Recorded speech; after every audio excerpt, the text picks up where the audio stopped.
നമസ്കാരം, മലയാളി വാർത്തയിലേക്ക് സ്വാഗതം. കൂടത്തായി കേസിൽ രണ്ടാം പ്രതി MS മാത്യുവിന്റെ ജാമ്യാപേക്ഷ ഇന്ന് പരിഗണിക്കും. ജോളിക്ക് കൊലപാതകത്തിനാവശ്യമായ സയനൈഡ് എത്തിച്ചത് MS മാത്യുവാണ്.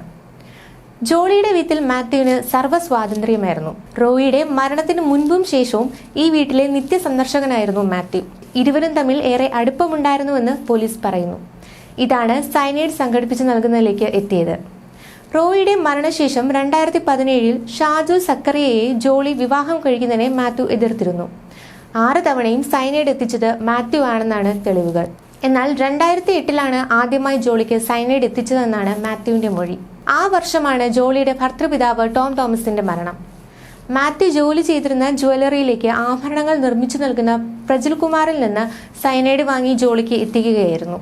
ഒരു തവണ മാത്രമേ മാത്യുവിന് സയനൈഡ് നൽകിയിട്ടുള്ളൂ എന്നാണ് സ്വർണ്ണപ്പണിക്കാരനായ പ്രജികുമാറിന്റെ മൊഴി. എന്നാൽ ജോളിക്ക് 2 തവണ സയനൈഡ് നൽകിയെന്നായിരുന്നു മാത്യു പറഞ്ഞത്.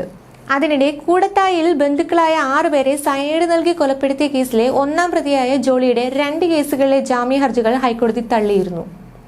ആദ്യ ഭർത്താവ് കൂടത്തായി പൊന്നാമറ്റം റോയി തോമസ്, ഭർത്തൃപിതാവും റിട്ടയർഡ് വിദ്യാഭ്യാസ വകുപ്പ് ഉദ്യോഗസ്ഥനുമായ ടോം തോമസ് എന്നിവരെ കൊലപ്പെടുത്തിയ കേസിലെ ജാമ്യ ഹർജികളാണ് ജസ്റ്റിസ് CS ഡയസ് തള്ളിയത്. ഭർത്തൃമാതാവും അധ്യാപികയുമായ അന്നമ്മ തോമസ്, അന്നമ്മയുടെ സഹോദരൻ MM മാത്യു മഞ്ചാടിയിൽ, ടോം തോമസിന്റെ സഹോദരന്റെ മകൻ ഷാജു സക്കറിയയുടെ മകൾ ആൽഫൈൻ, ഷാജു സക്കറിയയുടെ ഭാര്യ സിലി എന്നിവർ കൊല്ലപ്പെട്ട കേസുകളിലും ജോളി പ്രതിയാണ്. ശാസ്ത്രീയ തെളിവുകൾ ഹൈദരാബാദ് ഫോറൻസിക് ലാബിൽ ഹാജരാക്കാൻ പ്രോസിക്യൂഷന് കഴിഞ്ഞിട്ടില്ലെന്നതടക്കം ചൂണ്ടിക്കാട്ടിയാണ് ജാമ്യം തേടി ഹൈക്കോടതിയെ സമീപിച്ചത്. എന്നാൽ 6 കേസുകളിലും അന്വേഷണം അന്തിമ റിപ്പോർട്ട് സെഷൻസ് കോടതിയിൽ സമർപ്പിച്ചതായി സർക്കാരിന് വേണ്ടി additional director general of prosecution അറിയിച്ചു. മരണകാരണം സോഡിയം സയനൈഡ് ആണെന്ന് പരിശോധനയിൽ കണ്ടെത്തിയിട്ടുണ്ട്. സ്വത്തും വീടും കൈക്കലാക്കാൻ 20 വർഷം നീണ്ട പദ്ധതി തയ്യാറാക്കി 2-ാം പ്രതിയുമായി ചേർന്ന് ഗൂഢാലോചന നടത്തി നടപ്പാക്കിയെന്നാണ് കൊലപാതക പരമ്പര. സാക്ഷികളെല്ലാം സുഹൃത്തുക്കളും ബന്ധുക്കളുമായതിനാൽ ജാമ്യത്തിൽ വിട്ടാൽ സ്വാധീനിക്കാനും ഭീഷണിപ്പെടുത്താനും സാധ്യതയുണ്ട്. ഒരു കേസിൽ ഹൈക്കോടതി നൽകിയ ജാമ്യം സുപ്രീം കോടതി സ്റ്റേ ചെയ്തതും പ്രോസിക്യൂഷൻ ചൂണ്ടിക്കാട്ടി.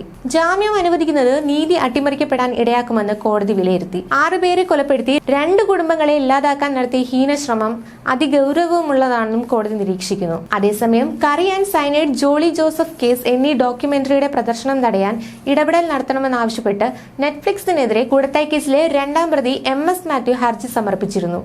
പ്രോസിക്യൂഷന്റെ മറുപടിക്കായി കേസ് ജനുവരി 29 മാറ്റിയിരിക്കുകയാണ്. കൂടത്തായി കേസ് സംബന്ധിച്ച് ഒരു ടെലിവിഷൻ ചാനലും ചില ഓൺലൈൻ ചാനലുകളും വ്യാജമായതും ആക്ഷേപകരവുമായ വാർത്തകൾ പ്രചരിപ്പിക്കുന്നതായും MS മാത്യുവിന്റെ ഹർജിയിലുണ്ട്. ക്രിസ്റ്റോ ടോമി സംവിധാനം ചെയ്ത ഡോക്യുമെന്ററി 2023 ഡിസംബർ 22 നെറ്റ്ഫ്ലിക്സിൽ സംപ്രേഷണം ആരംഭിച്ചു. കേസുമായി ബന്ധപ്പെട്ട പോലീസ്, അഭിഭാഷകർ, ജോളിയുടെ മകൻ, കുടുംബാംഗങ്ങൾ തുടങ്ങിയവർ ഡോക്യുമെന്ററിയുടെ ഭാഗമായിട്ടുണ്ട്. വിചാരണ നടന്നുകൊണ്ടിരിക്കെ കേസിലെ ദൃക്സാക്ഷികളെയും കേസ് അന്വേഷിച്ച ഉദ്യോഗസ്ഥരെയും നെറ്റ്ഫ്ലിക്സ് ഡോക്യുമെന്ററിയിൽ ഉൾപ്പെടുത്തിയതിൽ ഫോറൻസിക് വിഭാഗവും ആശങ്ക അറിയിച്ചിരുന്നു. ന്യൂസ് ഡെസ്ക്, മലയാളി വാർത്ത.